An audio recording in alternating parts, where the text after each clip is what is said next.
This household experienced something strange late one night. This person said the following about the encounter. Here in Canada, I have in-laws way up north in a place called the Northwest Territories. They're native and have a lot of weird tales from their community. They have family spread all over the north, lots of whom are in Alberta as well, and this will play into the story. On this occasion, it was a typical winter night.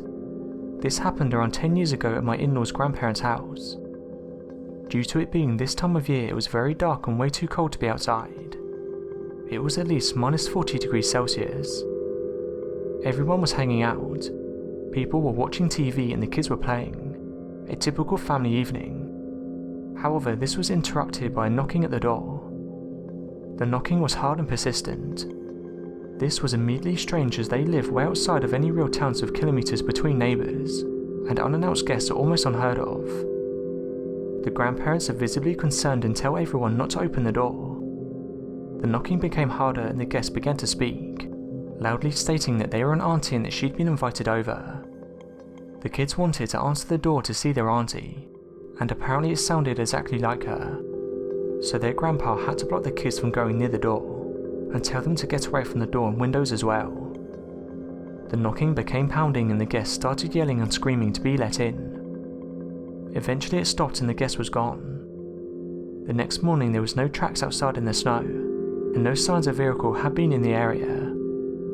This auntie lived in Alberta and had no plans to visit. Nothing happened after that, but it's something that does happen in these areas. Believe it or not, Wendigo is a major piece of folklore in that family as well, and they refuse to talk about it for fear of drawing one in. The Wendigo is a creature that some believe resembles a zombie. In some forms the Wendigo is the size of a human, while in others it can be 15 feet tall. The earliest description of the Wendigo was that of similar appearance to a skeleton-like creature.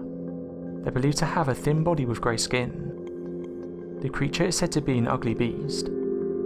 Some have even suggested it's a relative of Bigfoot. Others who've encountered them say they're more like a werewolf. This theory has been put forward several times. People who think they're seeing a wolf or even a werewolf are actually encountering this creature. When people started to mysteriously disappear in the 20th century, many began questioning where they could have gone. It was then thought the Wendigo was preying on the weak.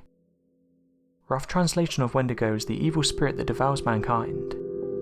This translation is related to the version of the Wendigo that claims he has the powers to curse humans by possessing them. So what do you guys make of this story? And have you encountered anything similar? Let me know your thoughts in the comments.